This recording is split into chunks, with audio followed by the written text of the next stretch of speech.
penjelasan mereka, yaitu 307 kandung penyiksaan dan melawan petugas, termasuk pasal 309 tentang penerapan proses tembakan yang sesuai dengan prosedur.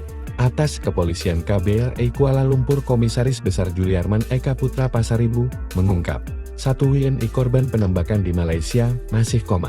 Korban masih dirawat di Rumah Sakit Sultan Idris Shah Serdang, Selangor, sementara 3 lainnya dalam kondisi membaik. Wakil Menteri P2MI Christina Aryani menyatakan, ada pengakuan dari Agensi Penguatkuasaan Maritim Malaysia APMN jika mereka salah tembak. Kejadian bermula saat para WNI ini ingin berlabuh dari Tanjung Ru, Malaysia, menuju Dumai Riau secara ilegal dengan membayar 5 juta rupiah per orang kepada agen. Agen inilah yang mengkoordinir perjalanan pulang WNI dan kapal, yang diketahui milik WNI bernama Nur Saleh. Namun, dalam perjalanan mereka ke Pergok aparat Malaysia, diungkapkan Kombes Juliarman, awalnya polisi Malaysia sudah memperingatkan dengan sinyal lampu.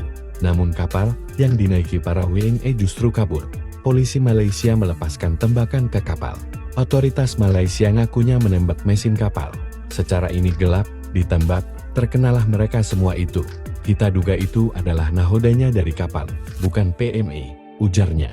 Jika awalnya polisi Malaysia menuduh para WNI melawan pakai parang, namun hal itu tak terbukti. Hal inilah yang menjadi sorotan Kemenlu Sugiono, bahwa ada aksi berlebihan terhadap kapal yang melarikan diri itu, sehingga pihak mengirim nota protes. Presiden Prabowo Subianto pun mengatakan, sudah berbicara langsung kepada PM Malaysia Anwar Ibrahim yang langsung melakukan investigasi. Namun saya ingatkan, agar WNI jangan melakukan upaya ilegal. Negara asing akan bertindak, tegasnya.